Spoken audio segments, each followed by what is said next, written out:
In a lot of disadvantaged communities, people don't actually die from rare or complex diseases. They die from things that could have been prevented. And the reason isn't because they don't care about their health, it's because healthcare just isn't accessible. Hospitals are hours away, regular checkups are too expensive, and when you live day by day, just trying to put food on the table, prevention isn't the priority. So what happens? Something as simple as diabetes, tuberculosis, or even an infection gets ignored until it becomes life threatening. By then, it's either too late or far too costly to treat. Families end up losing loved ones not because of the disease itself, but because they never had the chance to catch it early, and that cycle just keeps repeating generation after generation. Let me paint a picture. Imagine a small rural village. There's no hospital nearby. If you want to see a doctor, you've got to travel hours down rough, dusty roads, and that trip alone costs money that families just don't have. So people wait, they say. I'll go next month. I'll go when I can afford it. But by the time they finally do, the disease has already taken hold.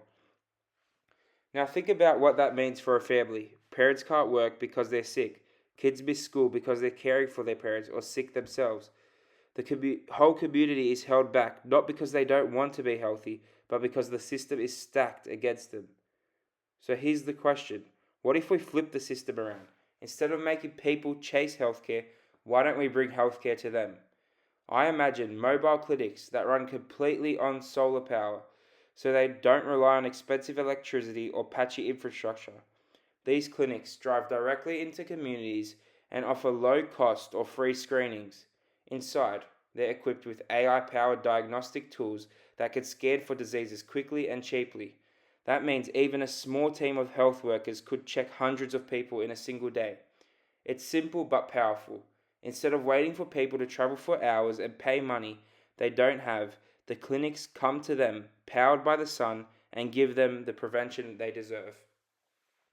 But to really make this work, it has to be sustainable. Here's how I picture it: families pay a small subscription fee, just a couple of dollars a month, and in return, they get unlimited screenings whenever the clinic comes to their community. For most families, that's less than the cost of a meal, but it could save their lives. Businesses and NGOs could also step in.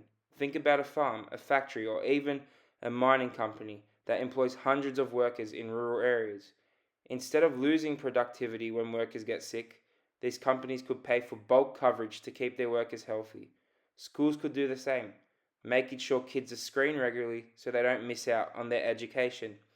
And if someone does need more advanced treatment, the clinic doesn't just stop there. It connects them to the nearest hospital or specialist. That way, prevention stays affordable, families stay healthier, and the system pays for itself over time. The impact of something like this is massive. Children get the chance to grow up healthier because diseases are caught early. Parents don't have to choose between putting food on the table or getting checked. And communities finally break out of that cycle of preventable sickness. It's not about fancy healthcare. It's not about fancy technology in big cities. It's about fairness. It's about giving every community, no matter how far away they are, the basic right to stay healthy. Imagine the difference. A child who would have lost their parents to an undiagnosed disease now gets to grow up with them. A farmer who would have lost their livelihood to illness can keep providing for their family. And a whole community, instead of being stuck in survival mode, gets the chance to thrive. Now, I'm not saying it's going to be easy. There are challenges: funding, staffing, building trust within communities. But with the right partnerships, schools, local leaders, NGOs, even governments, this idea can grow into something sustainable. I really believe that prevention is power. When you give people the chance to catch diseases early, you don't just save lives. You give families more time together. You give communities a fair shot at a healthier future. And to me, that's worth building.